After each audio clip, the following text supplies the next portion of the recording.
Hey, thanks for dropping in. You have made it to a special interview with ex-Olympian from Russia. This is Masha, right? Am I saying that correctly? Yeah, Masha or Maria And your last name? Prosakova. Prosakova. Now, you were an Olympic athlete, right? At a very Yes. young age. Yes. Tell us a little bit about that. What was it like being under pressure to perform at the Olympics at such a young age? Such a young age. Yes, I had to miss about 2 years of school going to learn how to do halfpipe. I had to travel all around the world. For example, my first World Cup was in Chile in 2005, and I was only 15.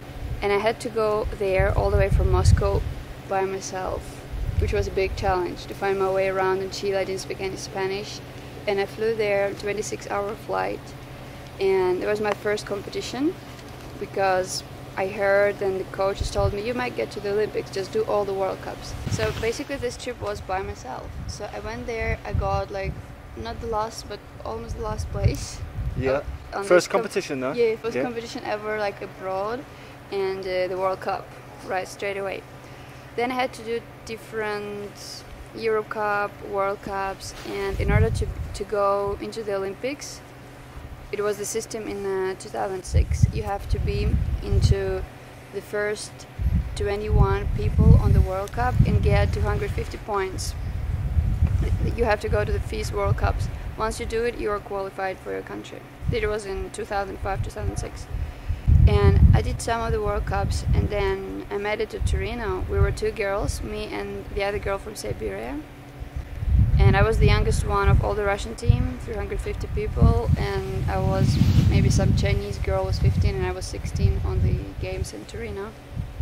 So for me, basically the goal was to get there, to be qualified and to perform. I didn't have this purpose of getting to finals because I knew it's quite impossible because I've been doing halfpipe only 2 years in my life, and we had no halfpipe in Moscow. So basically I had to travel to practice. And so how did you go from being only doing 2 years in the halfpipe to qualifying to compete in the halfpipe in the Olympics? There was a sharp learning curve. Did you have a coach? Did you have a training program? How did you accelerate that? Or were you just so committed, or were there a number of things? Yeah, that was a big challenge because I started snowboarding when I was 12, and basically I was doing mostly slalom.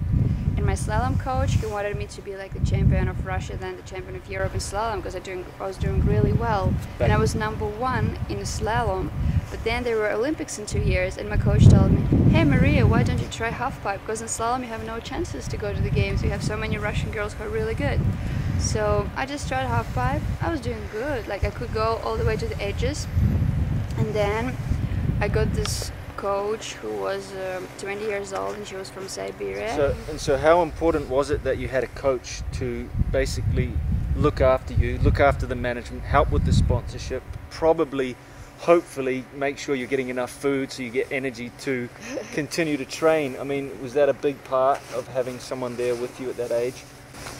Yeah, I think the coach was important, but this coach at the same time she was training herself because she wanted to do Olympics as well.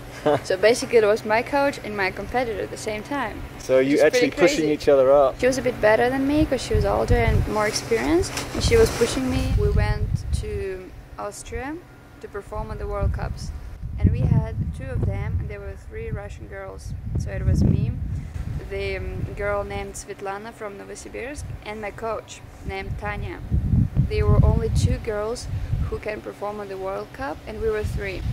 So in Austria I performed together with my coach, and my coach, she didn't do really well. I did a little bit better, but I still didn't get enough points to the Olympics. Then I had another World Cup in 2 weeks in Lausanne in Switzerland. Was that the last opportunity? Yes. So you had to perform. Yeah, there. The pressure.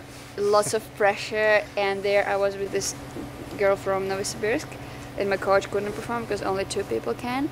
And there it was my chance. The halfpipe was pretty small. It's not like the Lux one. It was like a whole Moscow halfpipe when we have it, and there were no Chinese people, no Japanese, no Americans. Wow. So I was so lucky. There I was only competing against the Europeans and against some people from Canada, I think.